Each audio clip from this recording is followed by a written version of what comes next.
Okay, ladies and gentlemen, I have my friend here today. He's not here by his own free will. He's going to read you his speech of why I kidnapped him. So you want to read this speech very quickly? What do you have to say? You're a countryman? he came in here, he's like, you're set up. It seems like you have like a terrorist attack going on. I did not plan to be in front of the camera, I'm sorry. I did not actually want to, no. Alright, but back on track here, guys. We're with my friend Alex today, who thinks he's doing a terrorist video, but we're not. We're doing I have my notes here. we came up with a lot with these notes. Hey, after this video, we're beheading him. Yeah, you might want to be careful about saying putting that on camera. Oh my gosh, no, I'm joking. All jokes aside, we got a is it the top 15 one? Yeah, this is top 15. Yeah, the top 15 archetypes that we think, or archetypes or ideas that we think Konami could revisit. Or develop more. Yeah, or develop more. Now, some of these have gotten recent support and everything, and some of them we don't feel like have gotten enough support. We think they could still expand in the future upon these different ideas here. So that's what we're going to be going over today. We're going to be going back and forth. He's actually the first person I've actually had in a video ever, one of my friends. But let's go first. What's the first one we got? And by the way, they're in no specific order. What's number one we got? I love how you put me in that. Okay, just throw me out to the lions. Yeah, sorry! Six Samurai. Okay, so Six Samurai is the first one we got. Yeah, Six Samurai is something that I guess, well, he loves Six Samurai, right? Yeah, see, anyway. And I love Six Samurai, so can we please get Gateway back to 3? Whoa. Slow your roll. Slow it's at 3 in the OCG. Yes, it is at 3 in the OCG, but they have solemn judgment. So, allow me to explain why my reasoning is, and it's Disney's approach to the Star Wars franchise. Yeah, he does have a point on this. Because before Cosmos, Six Samurai were Jedi, the Star Wars.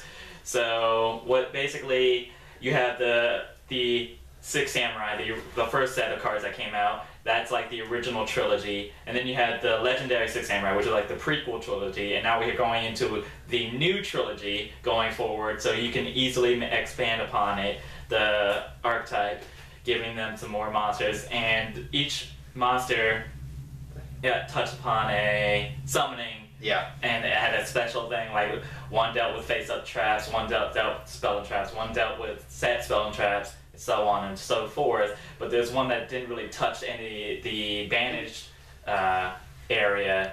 So you make glasses. I mean, you have your Inishi, both the young. Well, yeah, that is very true. But I mean, you don't have anything that's like special summoned from the deck. No, not from the deck, but from the banished pile. Oh yeah, because you're banned. Yeah, from your. And then there is stuff there's not. So that's just something. Yeah, we thought because the fact that there was like we have the prequel, we have the story with the original ones. What about the future of the Legendary Six Samurais? Come on, can we get to that part? So yeah, even though we would like to see Gateway back, we would also like to see just the lore expanded as well. Honestly, right? Gateway can come back at 1. And only 1, if you could water it down by saying, you can only use each effect once per turn, and you can only have 1 gateway on the field at a time. Yeah. So it would be, balanced, but people don't like balance. Balance is fair. It has to be, yeah. What's the next one we got? Jinzo. So this one he came up with, and I think it's a great idea with Jinzo, because we know Jinzo is a cyborg, right? So we wanted, how can we expand his lore? How can we expand his history? What was he before he was Jinzo? I think there's a lot of things that could go over that. Is that what you were saying earlier about this? Yeah, there are different versions of Jinzo, different iterations. Yeah. But there's also scientists on artworks, and some of the scientists have their own fair share of lore. So because there's a lot of different ones Kazaki, the one that he's got self-destruct, self-destruct. He's made in Pachi. He's done all this, but Jinzo, we don't know anything about. He could have had a thing with Jinzo. Yeah, he could be like Dr. Gero. We don't know. Next up, we have vampires. And this is all his idea. He loves vampires. He used to play it, but he's the one that's going to take this one. So one of the things that back when I originally started playing, because I played, stopped, got back in, and so. I was trying to do a deck for every attribute, and vampires, you know, it was one of those types of decks that it's like, oh, it got more support, they got the milling. Yeah. Don't like the milling, by the way, but that was the exception to the rule. But honestly, with so many different vampire stories, yeah, you know, I'm not even gonna get into all of the different stories yet, but honestly, they've treated vampires like an engine, so it deserves to be more of an actual deck. So that's just my. How have they thoughts. worked with the new, like, with all the new zombie support in general? How have they worked though? Because I haven't tested that. Really, I haven't tested that in a while. So, but I mean, you have your zombie master. And then you have the new Mizuki card that just came out too, that you can send things to grave. Yeah, so it's just make it bigger, expand upon it. Okay. What's the next one we got? Number 4 is level Oh monsters. yeah. Okay. I know. Oh, this is me. I got this one. So level monsters. Yeah. This is something that we both felt like in a way, even though we got solid magician support, we got level magician support. Gemini monsters got a great field spell. Why can't level monsters get something like that? Is pretty much what we came up with. Like, why can't we just get like a good field spell for all generic level monsters like Horus, Armed Dragon, just in general? Because it just that Gemini monster was that Gemini field spell was amazing. I think that if you just gave him a good level monster field spell, just to jumpstart it. Yeah, I mean, give it a nice little jump start so that you can like bring it out. Level monsters ignoring their original summoning conditions. So. And what's the dice and number 5 we got dice and coins. So this one I came up with because we have the Arcanum monsters because you have to flip coins and whatnot for them, but I know it's kind of a hard thing to do in the game, but we don't really expand upon all our different things that we really have besides dice and coins, between dice rolls and like Time Wizard and Barrel Dragon. I can't think of that many things we flip coins for. Besides maybe, I forget that one card. But yeah, I think that would be just a good two mechanics to expand upon. Dice and coins, just using them, and there's some already good support out there, like second coin toss, read roll cards out there, but that's something I think they should just expand upon a little bit more. What's another one? We got yeah. Goblin/Tyrants. So you want to take this one a little bit? I mean, I could do the Goblin, you could do the Tyrants. Okay. So the Goblin stuff is, we know that Goblins have always been in the game of Yu-Gi-Oh! Goblin Attack Force, Upstart Goblin, Goblin this, Bottomless Trap Hole, which is, I don't know if that's a Goblin necessarily, but there's been a lot of Goblin lore in the game, but no Goblin archetype. Like, have you ever noticed they never made Goblin Attack Force or any of those things into an archetype? And you were talking about the Tyrant you were going to talk about? Yeah, because Tyrant, there's definitely like a lot of, at least so if you pay attention by the artwork, there's a lot of synergy. Like, it's trying to tell a story. Yeah. So like the Morani Captain, the Tyrant guy, or like Imperial Order, is that the guy you're talking about? Or well, not Imperial Order, that's a different guy. But Tyrant's Throws, Tyrant's Tirade, or what? Oh, like an archetype based around him. Yeah. Okay, that makes sense. Next one we got is, you take this. Yeah. Okay. This one, I think it's a great idea. Alright, this is most of the stuff on here, or at least the ones I put on here, are like nostalgic. I was gonna say Joey Wheeler, but yes, that works too. Okay, Mr. Joey Wheeler. We're gonna actually catch him now. Yes, because I do run Red Eye's deck, and that was just one of the things. He was one of my favorite characters because I could relate to him so much, a little bit. So this next one is Flame Swordsman. You know, They got a little bit of a support with the blue Flame Swordsman, but I feel like you could expand upon it more. Maybe you could go into different colors, or maybe give him a bit more of a story. Like more of an archetype. Kind of like the Marauding Captain, like how he and God, I can't pronounce his name. Gearfree. No, the lizard. He's always like. Gigo. I'm not even bothered pronouncing that. So, I'm not even gonna try for that. Just kind of give them a story, you know. Sorry guys, I'm stretching. I'm kind of like just making sure we're not running out of time. That's all. But and the other one we were talking about earlier too. On top of that, I'll just add that on, tack it on. Was Gearfree the Iron Knight? Was that one of the other ones we were talking about later down the road? You kept talking about it. I just didn't think it was worthy to put on the list. But you can add it to, you can add it to the list. Gear free. That's all I'm going to say. Gear free should be made into a more archetype. Next. The jars. Oh yeah, the jars. So, if you guys are a very old school player, you remember that back in the day we had empty jar deck. That was more of a thing in the OCG.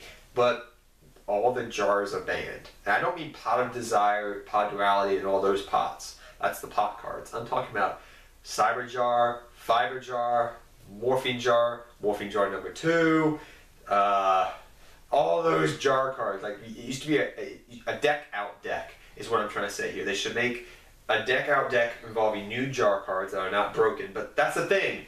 Anytime they come up with new jar cards, they're what? They're broken, right? I've never met one that wasn't broken. I mean, no more. You never met a jar? I didn't know you met it. Oh, look, my jar! Ah! The morphine jar! I'm a little under the weather, alright? We're So both under the weather, I guess. But yeah, a deck out deck is what I'm talking I mean, about. you could probably make it like the jars and the pots have a little rivalry against each other. Ooh, I like that. Next. Or you can have just, what is it, Link come in and just smash them all. Yeah, Celtic Guardian B-Link! You can just be coming in and smashing them. Well, that crosses off that part of the list. What? I haven't gotten to there yet. Next. The DDs. Okay, so we all know the DDDs. We know the D... There's Lady of D, Lord of D. Yeah. Okay. too many Ds. Konami likes giving us the D. Ah. Yeah. Okay, but I'm talking about the original Ds. You know, DDD. Sorry. The DDs. No, you're fine. The original. God, I can't believe I said that. The original DDs. Where we had like different dimension lady, assailant DDD, and the way I was thinking about it too is they mainly died off after macro and D-Fissure got put to 1. So a way you could do it is you could make kind of like their own archetypo macro and D-Fissure by kind of going like, okay, as long as you have a DD monster on your field, this is a macrocosmos. So your opponent cards go to the banish zone. But if the DD monster leaves the field, then it's turned off. So it's like a continuous spell or a continuous trap card. This is a plea for Konami, Okay, next. I thought it was necessary. I'm sorry. I'm sorry, too much D talk. D time. We need D time. Okay, next. That slipped out. That was the reason why the jokes. Worm. So the Worm archetype with the X and Y. Besides really that, and I've seen Worm King thrown in a couple decks. I can't think of anything else I've seen worms be thrown in. Besides like an XC build of the deck. I mean, they were so rogue. They were Yeah, probably like the original rogues. The The last worm I've ever seen was the Mist Worm, and it's not even an O. before Trish came back. Yeah. It was not even an O. It's a U. Mist Worm. That's true. What time do we got left? Oh, we're good. Next one. The legendary. Okay. Do you want to take this one, or do you want me to take it? Yeah, that was all you. All me. That was Give me all the D to Konami. I roll my hands like that. That was weird. So, the Legendary Knights. If you guys don't know, you got Hermos, Critias, and Timaeus. And yes, they have, quote-unquote, an archetype built around them, but have you read the card Trial Heart? You have to get all the spell cards into the grave, pay 2,000 life points by trimming off a warrior, then you can bring them all out, and to get the fusion out, you need a poly. I think is what I read. That's very hard to do. Can they make it more easier to just like activate a this spell or trap card, send all these like a foolish burial of goods, but for just the cards you use to make that you see playing in different decks, like Timaeus, the card itself to make Dark Paladin and the Magician cards, Hermos for dragons and whatnot. Can they just have like a foolish burial of goods so you can send those to the graveyard, set up your place more appropriately, and maybe even a trade-in in case the monsters get too clunky in hand or something of that nature. I think they could really use, but it needs like a couple more cards just to make it decent even. What's the next one we got? Celtic Guardians. Link himself. You go. Celtic Guardian, yeah. This was both of our ideas, but I'll let him take this one. Again, this is like more Yugi Joey because why not? True. I feel as though he just needs a little bit more. You know, he could make it like Link, because he's essentially Link. Give him a bit more lore. Give him a bit more support. Yeah. There's not really Like even it, like you have Gaia going on from the beginning to now. He's getting a Link monster. He just won't leave. He won't take a hint. So give the Celtic Guardian the same treatment. I agree. Next one. Hospital. Injection Fair Lily. Archetype. Hospital archetype. Pretty much involving like maybe giving your opponent monsters boosts, an attack, I guess, a life point gain, a little bit more, I guess you could say. The way I thought about it. What do you think about that one? The way I thought about it was you have all the different tools that that our doctors use and nurses use. Yeah. And they can be used when you think about it to help people and harm people. Like a scalpel in the right hands can save a life, but in the wrong hands can take a life. He's scaring me now. Well, he's got a pin. He's like pointing his pin at me, and he's doing like, "Oh dear gosh, my life." So with certain like needles, and you know you have like you know the phrase "too much of a good thing is bad." Yeah.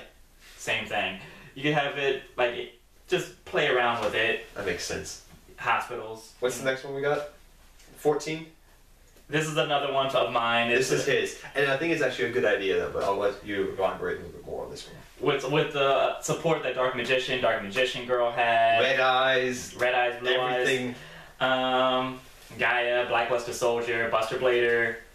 Jeez, like almost everything. Everything like that was ever played in the show has got like everything, but everything that was played by the main three.